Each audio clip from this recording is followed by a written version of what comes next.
Style icon Shruti Haasan చేతుల మీదుగా Shubhapradam shopping mall July 3 నల్గొండలలో గ్రాండ్ ఓపెనింగ్.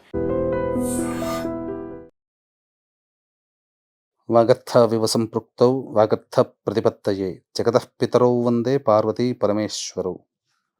ఆదిత్యాయ చ సోమాయ మంగళాయ బుధాయ చ గురుశుక్ర శనిభ్యశ్చ రాహవే కేతవే నమః. శృంగేరి జగద్గురు పీఠాధిపతులకి కంచి పీఠాధిపతులకి నమస్కారములు తెలియజేసుకుంటూ కార్యక్రమాన్ని ప్రారంభిద్దాం. వీక్షించేటువంటి ఐడ్రీమ్ ప్రేక్షకులకి ఈ యొక్క పరాభవనామ సంవత్సరంలో ఈ జూలై 5వ తారీఖు నుంచి 15వ తారీఖు వరకు 12 రాశులలో జన్మించినటువంటి వారికి ఏ విధంగా ఉండబోతుంది క్లుప్తంగా తెలియచేసుకునే ప్రయత్నం చేద్దాం. ముఖ్యంగా ఎన్నో అద్భుతాలతో కూడుకున్నటువంటి ఒక గొప్ప విషయాన్ని మీకోసమే తెలియచేస్తున్నాను. ఎందుకంటే ఇప్పుడున్నటువంటి అవకాశం మిస్ చేసుకున్నామా, మళ్ళీ 2053లో అటువంటి రోజు మనకు దొరుకుతుంది. ఆ 2053లో మిస్ చేసుకుంటే 2070లో మనకు దొరుకుతుంది. కాబట్టి వీక్షించేటువంటి ప్రేక్షకుల్లో ఈ 2053 వరకు ఎంతమంది మనం వచ్చే రోజున చూడగలుగుతాం, 2070లో వచ్చే రోజున చూడగలుగుతాం. కాబట్టి ఈ 2026వ సంవత్సరంలో ఈ నెలలోనే జూలై మంత్లోనే ఒక అద్భుతమైనటువంటి సమస్త దోషాలని తొలగించి జాతకరీత్యా అపారమైనటువంటి శివానుగ్రహాన్ని ప్రసాదించే ఒక గొప్ప రోజు గురించి ఇందులో తెలియచేసుకుందాం. ఇక ఆలస్యం చేయకుండా రాశి ఫలాల్లోకి వెళ్ళిపోదామా. జూలై 5వ తారీఖు నుంచి 15వ తారీఖు వరకు సింహరాశిలో జన్మించినటువంటి వారికి ఏ విధంగా ఉండబోతుందో తెలుసుకునే ప్రయత్నం చేద్దాం.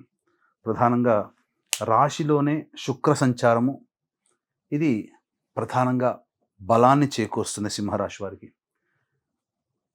జీవిత భాగస్వామి మధ్య ఉన్నటువంటి పొరపచ్చాలు కానీ, చిన్న చిన్న ఎన్ని ఇబ్బందులు వచ్చినా కుటుంబ సభ్యుల మధ్య వచ్చేటివి మాటలు అవి కూర్చొని సర్దుబాటు చేసుకోగలిగితే పోతాయి. ప్రేమికుల మధ్య పొరపచ్చాలు కానీ ఏదైనా కానీ, లేదా ఎవరితో కలిసి మనం పని చేస్తున్నామో వాళ్ళతో వచ్చేటువంటి ఇబ్బందులు కూడా మాట్లాడుకుంటే సర్దుబాటు జరిగిపోతాయి. అందరినీ బాధ పెట్టే అంశము అష్టమ శని ప్రభావం. ఇది సాధారణంగా సింహరాశి వారికి కాస్త ఇబ్బంది కలిగించేటువంటి మాటే, కానీ చాలా మటుకు మిగతా గ్రహాల యొక్క ప్రభావం అనుకూలంగా ఉంది. ఇక ఇందులో ప్రధానంగా మనం చెప్పుకోదగినటువంటిది, చేస్తున్నటువంటి వృత్తి ఉద్యోగ వ్యాపారాల్లో అనుకూలత పెరుగుతుంది. నిరుద్యోగస్తులు చక్కగా ఉద్యోగం లభించే అవకాశం గోచరమవుతుంది. కాబట్టి ప్రయత్నం చేయండి. ఆల్రెడీ ఉద్యోగం చేస్తున్న వాళ్ళకి ప్రమోషన్లు కానీ, లేదా వేరే సంస్థల్లో ప్రమోషన్లతో కూడుకున్న బదిలీలు కానీ జరిగే అవకాశం ఎక్కువగా ఉంది. అన్నిటికంటే ప్రధానంగా వ్యాపారాలు పెట్టుబడులకి అనుకూలమైనటువంటి సమయం. అనుకున్న విధంగా మీరు రిటర్న్స్ కూడా పొందేటువంటి అవకాశము ఎక్కువగా గోచరమవుతుంది. ఇక ప్రధానంగా ఈ సింహరాశి వారికి దశమ కేంద్రంలో దిగ్బలుడైనటువంటి కుజగ్రహ ప్రభావము చాలా యోగవంతంగా ఉంటుంది. రాశిని వీక్షించడము, చతుర్థ స్థానాన్ని వీక్షించడము, పంచమ స్థానాన్ని వీక్షించడం. ప్రధానంగా కుజుడు ఈ యొక్క ప్రభావం వలన, కుజుని యొక్క ప్రభావం రాశి మీద వీక్షణ ఉంటుంది. దీనివల్ల స్పీడ్ డెసిషన్స్ తీసుకునే అవకాశాలు, లేదా తీసుకున్న నిర్ణయం మీద నిలబడేటువంటి స్థితి, మానసిక ధైర్యము, ఎంత ఇబ్బందులు వచ్చినా నిలబడి తట్టుకోగలిగేటువంటి శక్తి ఈ యొక్క కుజగ్రహ సంచార ప్రభావం వలన కలగబోతుంది. గృహంలో కొన్ని మార్పులు చేర్పులు జరిగే అవకాశం ఉంటుంది. జాగ్రత్తలు పాటించాలి. వాహనాన్ని నడిపేటప్పుడు జాగ్రత్తలు పాటించాలి. గృహ కొనుగోలు కానీ, గృహాల మార్పు కానీ ఈ యొక్క సింహరాశిలో జన్మించినటువంటి వారికి మార్పు ఉండబోతుంది. ఇక ప్రధానంగా గురువు వ్యయస్థానంలో సంచారం చేస్తున్నా ఇక్కడ వాలంటరీగా ఖర్చులు ఉంటాయే తప్ప అనవసరమైన ఖర్చులు అనేటువంటివి ఈ సింహరాశి వారు చేయలేరు. ఇక రాశిలోనే కేతుగ్రహ సంచారము, సప్తమ మందు రాహు సంచార ప్రభావం. ఇది వెరసి శని ప్రభావము ప్రధానంగా దశమ కేంద్రమందు, అలాగే కుజుని మీద దృష్టి మరియు కుటుంబ స్థానం మీద దృష్టి, ఇటువంటి ఉన్నటువంటి కారణం చేత ఆర్థిక పరంగా కొన్ని ఇబ్బందులు ఎదుర్కొన్నా, అంటే బుధుడు ఆర్థిక పరంగా లావాదేవీల విషయంలో యోగాన్ని కలగచేస్తాడు. అనగా లాభం అనేటువంటిది ఉంటుంది. రాశిలోని శుక్రుడు కూడా సంచారం చేస్తున్నటువంటి కారణం చేత, కానీ ఖర్చులు కూడా దానికి తగ్గట్టుగానే ఉంటాయని శనిగ్రహ సంచార ప్రభావంలో మనం తెలుసుకోవచ్చు. అయితే ఇక్కడ గమనించాల్సిన అంశం ఏంటంటే వివాహం కాని అబ్బాయిలకి అమ్మాయిలకి వివాహం నిశ్చయమే అవకాశం ఉంటుంది.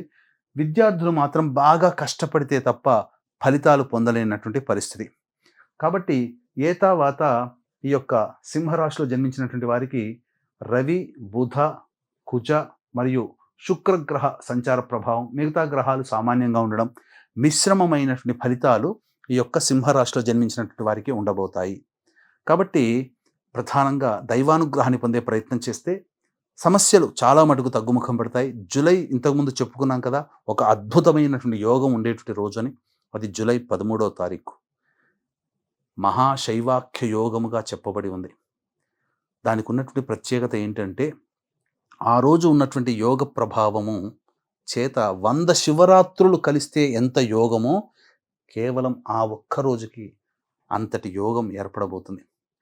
శివుని నక్షత్రమైనటువంటి ఆరుద్ర నక్షత్రం సోమవారం అవ్వడం, చతుర్దశి తిథి, అమావాస్య ఘడియలు కూడా ఉండడం ప్రదోష కాలానికి. ఈ కారణం చేత అద్భుతమైన రోజుగా ఉంది. కాబట్టి ఈ రోజున మీ జాతకరీత్యా ఉండేటువంటి అన్ని రకాల సమస్యల నివారణకి శివానుగ్రహం పొందండి. శివాజ్ఞ లేనిదే చీమైన కుట్టదు. కాబట్టి అపారమైనటువంటి శివానుగ్రహం కోసం దగ్గరలోని శివాలయంలో అభిషేకము, అర్చన జరిపించుకోండి. దీన్ని దృష్టిలో పెట్టుకుని మంచి మంచి రోజులు వచ్చినప్పుడు అందరికీ మంచి జరిపించాలి, మంచి జరగాలనే సదుద్దేశంతో మన పీఠం ఆధ్వర్యంలో జూలై 13వ తేదీన సాయంకాలం 4 గంటలకి అరుణాచల క్షేత్రంలో కానీ, శ్రీకాళహస్తీశ్వర క్షేత్రంలో కానీ మీ జాతకరీత్యా కలుగు విద్య, వివాహ, ఉద్యోగ, దాంపత్య, అనారోగ్య సమస్యల నివారణకి, అలాగే మేష, మిథున, కర్కాటక, సింహ, కన్య, వృశ్చిక, ధనస్సు, కుంభ, మీన రాశిలో జన్మించినటువంటి వారికి శనిదోష నివారణ పూజలు, ఆరోగ్యం కోసం మృత్యుంజయ హోమం, కష్టాలు, సమస్యల నివారణకి సుదర్శన హోమం, ఆర్థిక వ్యాపార అభివృద్ధికి, ధనప్రాప్తికి లక్ష్మీ హోమంతో పాటుగా మీకు నవగ్రహాల యొక్క అనుగ్రహం సంపూర్ణంగా కలగాలనే సదుద్దేశంతో నవగ్రహ పాశుపత హోమం అనేటువంటిది అమృత ఘడియలు ఆ రోజు ఉన్నటువంటి సమయంలో మనం చేస్తున్నాం. కాబట్టి మధ్యాహ్నం 3 గంటల లోపల మీ గోత్రనామాలు నమోదు చేసుకునే ప్రయత్నం చేయండి. కేవలం 54 మందికి మాత్రమే అవకాశం ఉంటుంది. ఈ అవకాశాన్ని అందరూ సద్వినియోగపరచుకోండి. మళ్ళీ మళ్ళీ ఇటువంటి అవకాశం రాదు. ఎందుకంటే 2053 సంవత్సరంలో, మళ్ళీ తదుపరి 2070 సంవత్సరంలో మాత్రమే ఈ అవకాశం వస్తుంది. ఆ సంవత్సరంలో ఎంతమంది చూస్తారో లేదో తెలియదు. కాబట్టి అందరూ అవకాశం ఉన్నటువంటి వాళ్ళు ఈ యొక్క శివానుగ్రహాన్ని పొందే ప్రయత్నం చేసి అపారమైనటువంటి కరుణ పొందండి. అలాగే ఇక్కడ ప్రధానంగా 5వ తారీఖు నుంచి 15వ తారీఖు వారీగా మనం చూసుకున్నట్లయితే 5, 6 తేదీలలో ప్రధానంగా ఎదుటి వాళ్ళ సహాయ సహకారాలతో కావచ్చు, ధనపరమైనటువంటి ఇబ్బందుల నుంచి కావచ్చు, అన్నీ కూడా బయటపడతారు. ఖర్చుకు మించిన ఆదాయాలు లభిస్తాయి. అన్ని విధాలుగా సంతోషంగా గడుపుతారు. అంతా సుఖంగానే ఉంటుంది. 7, 8 తేదీల్లో మాత్రం మానసికమైనటువంటి ఆందోళన అధికంగా ఉంటుంది. ఏ పని చేయాలన్న బద్ధకం అనేటువంటిది ఉంటుంది. సహాయ సహకారాలు తగ్గుముఖం పడతాయి. ఒక క్లెమ్జీ వాతావరణం అనేటువంటిది ఉంటుంది. కాబట్టి జాగ్రత్తలు పాటించండి. 9, 10 తేదీల్లో మాత్రం సంతానం మూలకంగా విభేదాలు, ఖర్చులు, సమస్యలు పెరుగుతాయి. ఆస్తి సంబంధించిన విషయాలు చర్చకు వస్తాయని చెప్పవచ్చు. ఇక 11, 12, 13, 14 ఈ తేదీలలో సింహరాశిలో జన్మించినటువంటి వారికి అన్ని విధాలుగా యోగదాయకంగా ఉంటుంది. విందులు, వినోదాలు, కుటుంబ సభ్యులతో పాల్గొంటారు. మిత్రులను కలుసుకోగలుగుతారు. ఆర్థిక పరంగా చాలా బాగుంటుంది. ఖర్చుకు మించిన ఆదాయాలు లభించడం ద్వారా అన్ని సమస్యల్ని పరిష్కరించుకోగలుగుతారు. 15వ తారీఖు మాత్రం అనవసరమైన ప్రయాణాలు, ఖర్చులు ఉంటాయి. జాగ్రత్తలు పాటించాలి. ప్రశాంతత లేని జీవితాన్ని పొందుతారు. ఏతావాత చెప్పొచ్చేది ఏమిటంటే ఈ యొక్క సింహరాశిలో జన్మించినటువంటి వారు శివానుగ్రహం అనగా ప్రతి అవకాశం కుదిరినప్పుడల్లా నవగ్రహాల చుట్టూ శివాయ నమః అంటూ 27 ప్రదక్షిణలు చేయడం, అలాగే దుర్గా అమ్మవారి ఆరాధన, కుంకుమార్చన జరిపించుకోవడం చేస్తున్నట్లయితే తప్పకుండా సమస్యలు తగ్గుముఖం పడతాయని చెప్పవచ్చు. అంతేకాకుండా అపారమైనటువంటి శివానుగ్రహం అందించే జూలై 13వ తారీఖు రోజున మాత్రం దగ్గరలోని శివాలయంలో అభిషేకము, అర్చన మర్చిపోకండి. అలాగే ప్రధానముగా ఈ సంబంధించినటువంటి మన పీఠం ఆధ్వర్యంలో అరుణాచలంలో కానీ, కాళహస్తిలో కానీ జరిగేటువంటి కార్యక్రమంలో మీ గోత్రనామాదులు నమోదు చేసుకోండి. తప్పకుండా మీ సమస్యలు పరిష్కారం అవుతాయి అని చెప్పడంలో ఏమాత్రం సందేహం లేదు. సర్వం శ్రీ ఉమామహేశ్వర పరబ్రహ్మార్పణమస్తు.